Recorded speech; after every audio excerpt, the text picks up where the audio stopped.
Hey there everybody, it's Wayne D. Welcome to the website. It's WayneD.com. And last week we got lucky enough to have some fixed cameras on the tee box. And here we got Tiger, and he just happened, luckily again, to set up with his hands right behind the camera. And that means that we can draw the Wayne D lines and see how Tiger is moving around. Don't get this very often, so it's kind of nice to be able to do this. Of course, if the camera's moving, lines don't work. If the camera angle is way off, then some lines work and some of them don't. But here, most of these lines are going to work. So if you haven't watched me do this before, the lines just pretty much establish where the player is starting. So I'm interested in how the hips and pelvis are going to move, where the club is going to go, and if you watch where the head is in relation to the forehead and the top of the head. So all these things will be clear as we get started in the swing. So one of the questions you get asked as a teaching pro is like, how do you start the golf swing? And I think here what we'll see is we'll see a simultaneous movement of the upper trunk and the hips. So there may be a very, very slight causation of the upper body causing the lower body to move, but essentially if you watch this swing a couple times, you're not going to see any significant delay. You're just going to see the swing flow.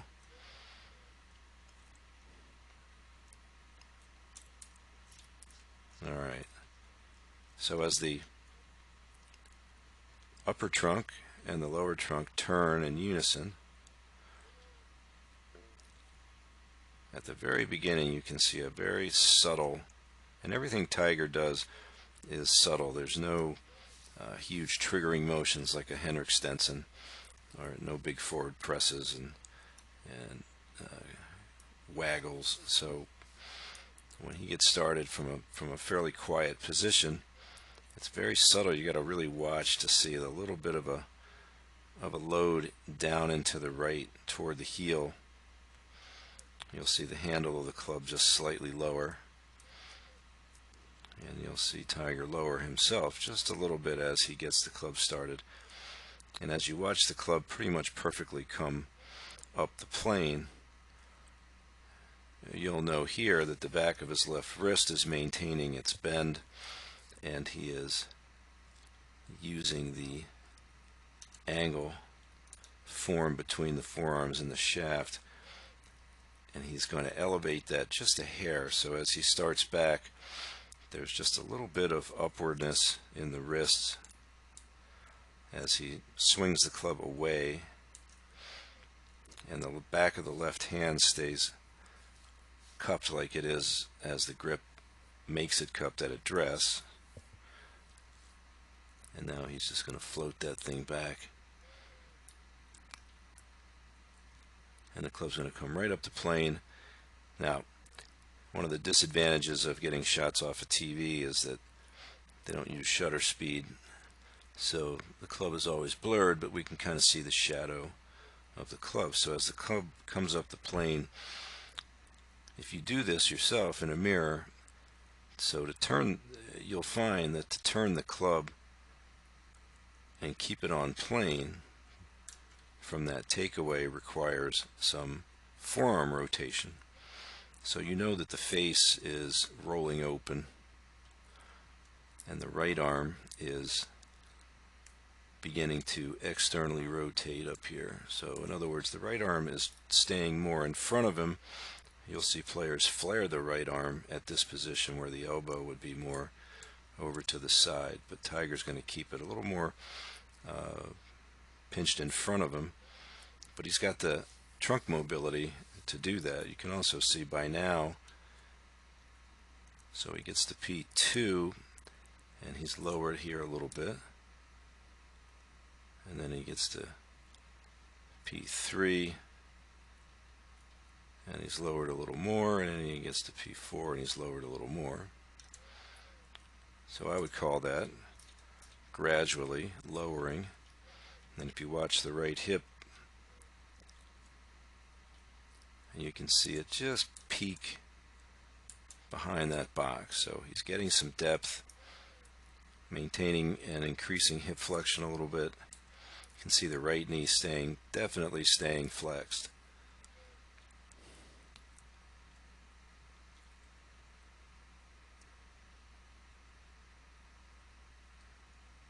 So when we look at the progression from the shaft at address 45, and then we go up to P3, 52, so we're going up 7, and then to 56, so 7 and 4, which again, if you've watched some of the stuff that I do, that's pretty average. When Tiger started out, he was 11 and 1, so if you go back to 2000, you'll see a takeaway that's much more out away from the body and then over. So in other words, you would have from the shaft line at address, by the time he got to left arm parallel, he would be all the way up on this high line, so that would be more in front of him. And then it would go right to where it is at the top right now, but it would route there a little differently. So the right arm now is not quite as far behind him as it used to be. Now here's the move that really sets everything up in the downswing. You'll see by the time he gets to P5, the head has lowered once again, and from here we won't see any more lowering. We'll see the head stabilize, and you'll see him continue to add depth in the tush line. You'll see the knees stay mostly inside the box line, and now the right leg is going to be driving into his left side. So we've got the rotation here isn't quite as fast as it was when he was younger, but again plenty fast because the left knee's gone and he's up here at P5. Now look at that lower body depth, and his head is probably 95% still out over the ball. Now he's trying to hit a hook here, so you'd expect the club to travel from the in to out a little bit. And again, we can't really see it when it gets this fast, but we're really focused a little more on what his body's doing. Now as he's gotten more healthy, you take a look at the feet, and the feet are both going to move back. So you see that sliding action in this direction, always on an angle to the left. Let's get rid of some of these lines now. Play this once again.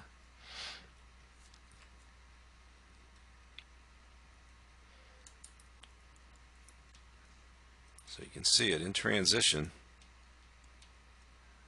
Watch for it right here.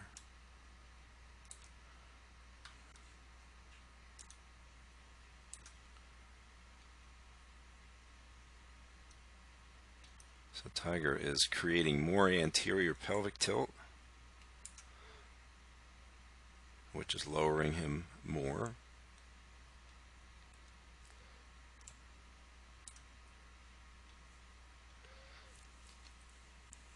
He's staying out over the ball for the most part, and that is creating lots of space for his right arm.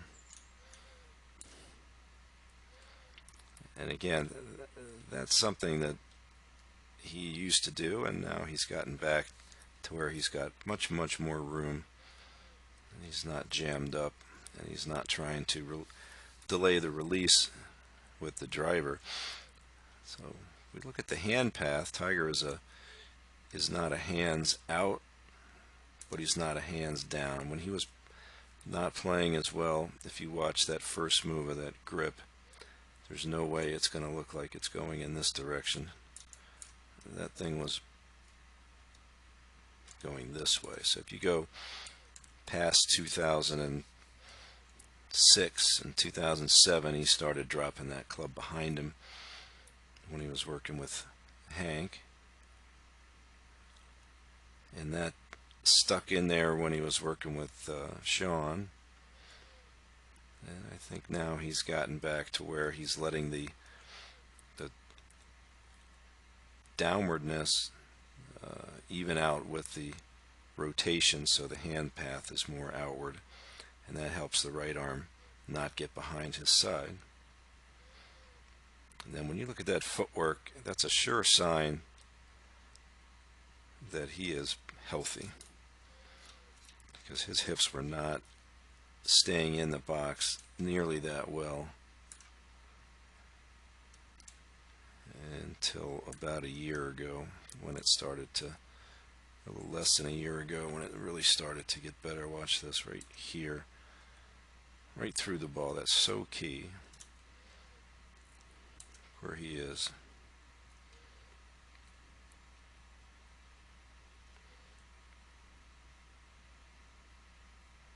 Now this move to finish up, where he straightens himself up, is just a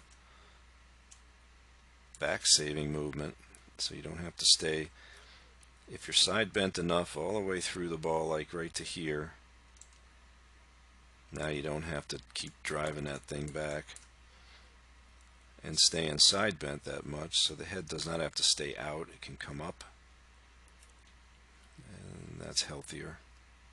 Alright, so again, we don't get all the information. If we had this in 300 frames, we could watch the shaft and talk more about the release, but we get a lot of info on that when the camera angle is good.